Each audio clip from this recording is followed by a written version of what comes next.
ମାସର ପ୍ରଥମ ମଙ୍ଗଳବାରର ଶୁଭେଚ୍ଛା ଶୁଭକାମନା।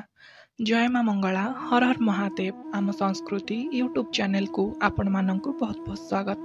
ଆଶା କରୁଛି ଆପଣମାନେ ଭଲରେ ଥିବେ, ଖୁସିରେ ଥିବେ। ମୁଁ ଏହି ଚ୍ୟାନେଲରେ ପୌରାଣିକ କଥାବସ୍ତୁକୁ ନେଇ ଭିଡ଼ିଓ ସେୟାର କରେ। ଆଜିର ଟପିକ୍ ହେଲା ପନ୍ଥେଇ କ'ଣ? ପନ୍ଥେଇ ପୂଜା କାହିଁକି କରାଯାଇଥାଏ? ପନ୍ଥେଇ ପୂଜାରେ କାହାକୁ ପୂଜା କରାଯାଇଥାଏ? ଏହି ପନ୍ଥେଇ ପୂଜାର ନିୟମ କ'ଣ ରହିଛି? ତ ଚାଲନ୍ତୁ ଭିଡ଼ିଓଟିକୁ ଆଉ ଡେରି ନକରି ଆରମ୍ଭ କରିଦେବା। ଭିଡ଼ିଓ ଦେଖିବା ପୂର୍ବରୁ ଆପଣଙ୍କୁ ଗୋଟେ ଛୋଟ ଅନୁରୋଧ, ଭିଡ଼ିଓଟିକୁ ଶେଷ ପର୍ଯ୍ୟନ୍ତ ଦେଖିବେ। ଭିଡ଼ିଓଟିକୁ ଜମାରୁ ବି ସ୍କିପ୍ କରିବେ ନାହିଁ। ଆଉ ଯଦି ଭଲ ଲାଗିଲା ଲାଇକ୍, ସେୟାର, ସବସ୍କ୍ରାଇବ୍ କରିବାକୁ ଜମାରୁ ବି ଭୁଲିବେନି। ତ ଚାଲନ୍ତୁ ଆରମ୍ଭ କରିବା ଆଜିର ଭିଡ଼ିଓ। ଚୈତ୍ର ମାସ ମା ମଙ୍ଗଳାଙ୍କର ଅତି ପ୍ରିୟ। ଏହି ଚୈତ୍ର ମାସର ପ୍ରତ୍ୟେକଟି ମଙ୍ଗଳବାର ମା ମଙ୍ଗଳାଙ୍କୁ ସମର୍ପିତ ଦେଖାଯାଏ। ଗାଁ ମାନଙ୍କରେ ତିନି ଛକି ରାସ୍ତା ହେଉ କି କାହାର ଘର ସାମ୍ନାରେ ବାଟ ମଙ୍ଗଳା ପୂଜା ଅନୁଷ୍ଠିତ ହୋଇଥାଏ। ସେହି ପୂଜାର ନାମ ହେଉଛି ପନ୍ଥେଇ ପୂଜା। ପଥ ପ୍ରାନ୍ତରେ ବା ରାସ୍ତା ଉପରେ ଯେଉଁ ମଣ୍ଡଳଟି ଖୋଳା ହୋଇ ପୂଜା ହୋଇଥାଏ ତାର ନାମ ପନ୍ଥେଇ। ଯେକୌଣସି ଦେବତାଙ୍କର ପୂଜା କରାଯାଉ ପ୍ରଥମେ ମଣ୍ଡଳ କଟାଯାଏ। ସେହି ମଣ୍ଡଳ ଉପରେ ଦେବତାଙ୍କୁ ସ୍ଥାପନ କରାଯାଏ। ପନ୍ଥେଇ ପୂଜା କରିବା ସମୟରେ କେହି କେହି ମାଟି ଖୋଳି କରି ଆଉ କେହି ମାଟି ଚକଟି ମାଟିରେ ପନ୍ଥେଇ ନିର୍ମାଣ କରି ପନ୍ଥେଇ ମଝିରେ ଗାତ କରିଥାନ୍ତି ପଣା ଢାଳିବା ପାଇଁ। ଯିଏ ସହରୀ ଜୀବନ ଅତିବାହିତ କରିଥାନ୍ତି ସେହିମାନେ କୌଣସି ସୁବିଧା ସୁଯୋଗ ନ ପାଇ ନିଜ ଘରର ବାଲକୋନି କିମ୍ବା ଛାତ ଉପରେ ମାଟିରେ ପନ୍ଥେଇ ନିର୍ମାଣ କରି ପୂଜା କରିଥାନ୍ତି। ଅନେକ ଲୋକଙ୍କ ମନରେ ପ୍ରଶ୍ନ ଉଠୁଥିବ ଯେ ଏ ପନ୍ଥେଇ ପୂଜା କ'ଣ? କାହିଁକି କରାଯାଏ ମାଟି ଖୋଳି ଏହି ପୂଜା? ଅନ୍ୟ ଦେବାଦେବୀଙ୍କର ତ ମୂର୍ତ୍ତି ପୂଜା ହୁଏ, ତେବେ ଏମିତି କାହିଁକି? ଏହି ପନ୍ଥେଇ ପୂଜା ଏକ ପ୍ରକାରର ଯାନ୍ତ୍ରିକ ପୂଜା। ଆମ ସନାତନ ଧର୍ମ ବା ହିନ୍ଦୁ ଧର୍ମରେ ଦେବତାମାନଙ୍କୁ ପ୍ରସନ୍ନ କରିବା ନିମନ୍ତେ ତିନୋଟି ପଦ୍ଧତି ରହିଛି। ତନ୍ତ୍ର, ମନ୍ତ୍ର, ଯନ୍ତ୍ର ପୂଜାର ପଦ୍ଧତି ପ୍ରଚଳିତ। ପ୍ରଥମଟି ହେଲା ତନ୍ତ୍ର ବା ତାନ୍ତ୍ରିକ ପଦ୍ଧତିରେ, ଦ୍ୱିତୀୟଟି ହେଲା ମନ୍ତ୍ର ପଦ୍ଧତିରେ, ତୃତୀୟଟି ହେଲା ଯନ୍ତ୍ର ମାଧ୍ୟମରେ। ପ୍ରତ୍ୟେକ ଦେବାଦେବୀଙ୍କର ନିଜସ୍ୱ ଯନ୍ତ୍ର ଓ ନିଜସ୍ୱ ମନ୍ତ୍ର ରହିଛି। ସେହି ଯନ୍ତ୍ରର ମଝିରେ ଦେବୀ ଦେବତାମାନଙ୍କୁ ଆସନ ଦିଆଯାଇ ସ୍ଥାପନା କରାଯାଇଥାଏ। କିନ୍ତୁ ସେହି ପନ୍ଥେଇ ଏକ ପ୍ରକାରର ଯନ୍ତ୍ର ଯାହା ମା ମାନେ ଜାଣିନଥାନ୍ତି।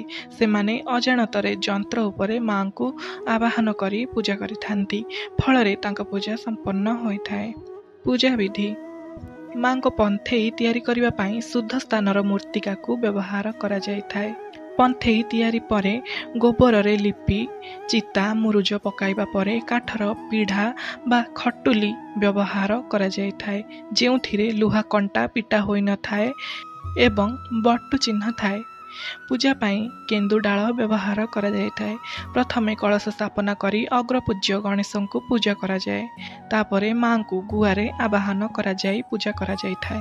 ପ୍ରଥମେ ଗୁଆକୁ ହଳଦୀ ପାଣିରେ ଧୋଇ ପିଢ଼ା ବା ଖଟୁଲି ଉପରେ ଥୋଇ କେନ୍ଦୁଡାଳ 5 ଖଣ୍ଡ ଦେଇ ମାଙ୍କୁ ବସ୍ତ୍ର ପିନ୍ଧାଇ ଦିଆଯାଏ। ମାଙ୍କ ମଥା ଉପରେ ଚାନ୍ଦୁଆ ଟାଣି ଧୂପ, ଦୀପ, ଗନ୍ଧ, ପୁଷ୍ପ, ନୈବେଦ୍ୟ ଦେଇ ପଞ୍ଚ ଉପଚାରରେ ପୂଜା କରାଯାଏ। ପୂଜା ଶେଷରେ ଅଲଗା ଅଲଗା 2ଟି ପଣା ପ୍ରସ୍ତୁତ କରାଯାଇଥାଏ।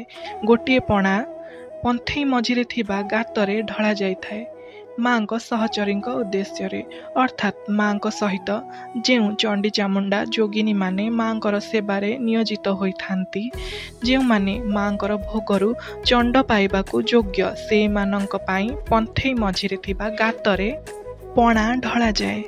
ଅନ୍ୟ ପଣା ଭୋଗଟି ଭୋଗ ଲଗାଯାଇ ବଣ୍ଟା ଯାଇଥାଏ। କାକଟପୁର ମା ମଙ୍ଗଳାଙ୍କ ମନ୍ଦିରରେ ମଧ୍ୟ ମନ୍ଦିରର ଚାରି ଦିଗରେ ପଣା ଦିଆଯାଇଥାଏ ମାଙ୍କ ସହଚରୀଙ୍କ ଉଦ୍ଦେଶ୍ୟରେ। ମା ମଙ୍ଗଳାଙ୍କୁ ଝୁଣା, ପଣା, ନାଲି ମନ୍ଦାର, ବେଲପତ୍ର ଅତି ପ୍ରିୟ। ପ୍ରତ୍ୟେକ ଜାଗାରେ ଏହି ପୂଜା ପଦ୍ଧତି ଅଲଗା ଅଲଗା ରହିଛି।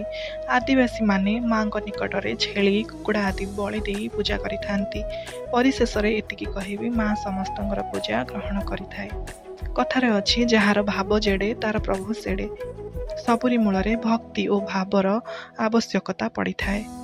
ଆଜି ପାଇଁ ଏତିକି। ଧନ୍ୟବାଦ। ସନାତନ ଧର୍ମକୁ ଆଗକୁ ନେବା ପାଇଁ ଏହା ହେଉଛି ମୋର ଏକ ଛୋଟ ପ୍ରୟାସ। ହିନ୍ଦୁ ଧର୍ମକୁ ଆଗକୁ ନେବା ପାଇଁ ଏହା ହେଉଛି ମୋର ଏକ ଛୋଟ ବିପ୍ଳବ। आशा करुछि एही विप्लव रे आपण माने मोर साथ देबे मते प्रोत्साहन करिवे आगु को बढ़िबा पई। हिंदू शास्त्र पुराण संबंधी पूजा पाठ जहाँ भी आपण जानिबाकू चाहुंचंती मते कमेंट माध्यम रे जणाइबे। चेष्टा करिबी आपणक प्रश्नर उत्तर देबा पई। आपण मानक प्रति मोर थिबा भल पाइबा एहा एक एमिति पर्याय रे जहाँ हारिबा जितिबा गोटे विषय नुहे, पहुँचीबा मोर लक्ष्य नुहे कि अटकेबा मोर स्वभाव नुहे। यही प्रत्येकटी मुहूर्त मो पे गोटे उपलब्धि जहाँ कि मु एठी छाड़ी जीवी दिने। बुझीबा लोक आज्ञा बुझी जाइथिबे। भिडियोटी को बहु मात्रा रे शेयर करंतु।